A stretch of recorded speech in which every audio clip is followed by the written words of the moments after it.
ট্রান্সফরমারে silica gel breather conservator ট্যাঙ্কের কাজ কি?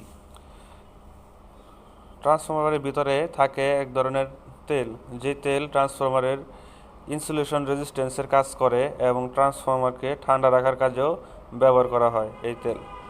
ট্রান্সফরমার যখন রানিং অবস্থায় হিট হয় তখন ট্রান্সফরমারের তেল তাপের কারণে প্রসারিত হয় এবং তা বৃদ্ধি পায় এবং যখন তেলটি প্রসারিত হয় তখন এই ট্রান্সফরমারের তেল উপরের দিকে কনজারভেটর ট্যাঙ্কে উঠে আসে এবং কনজারভেটর ট্যাঙ্কে উঠে আসার পর এই ব্রিদারের সাহায্যে বাতাস কনজারভেটর ট্যাঙ্কের ভিতরে প্রবেশ করে এবং তেলটি ধীরে ধীরে ঠান্ডা হয় এবং পুনরায় এই ঠান্ডা তেল ট্রান্সফরমার ট্যাঙ্কে ভিতরে যায়।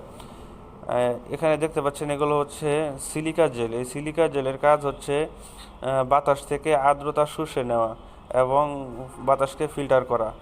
আমরা অনেকেই ভিটামিন ক্যাপসুলের জারের ভিতরে এক ধরনের ছোটো ছোটো বলের মতো সাদা সাদা জিনিস প্যাকেটের ভিতরে থাকে, দেখেছি সবাই।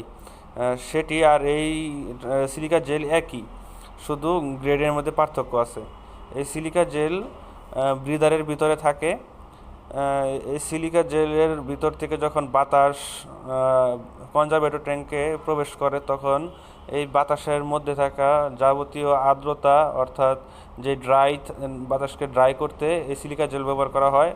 কারণ বাতাস যদি ভিজে থাকে, বর্ষাকালে বিশেষ করে বাতাসের আর্দ্রতা বেশি থাকে এবং এই আর্দ্রতা যদি ট্রান্সফরমার ট্যাঙ্কের ভিতরে যায় তাহলে ট্রান্সফরমারে মরিচা পড়তে পারে। এর ফলে ট্রান্সফরমারের কোরে খুবই সমস্যা হবে এবং ট্রান্সফরমারের এই সমস্যা থেকে দূর করার জন্যই এই ধরনের সিলিকা জেল ব্যবহার করা হয়।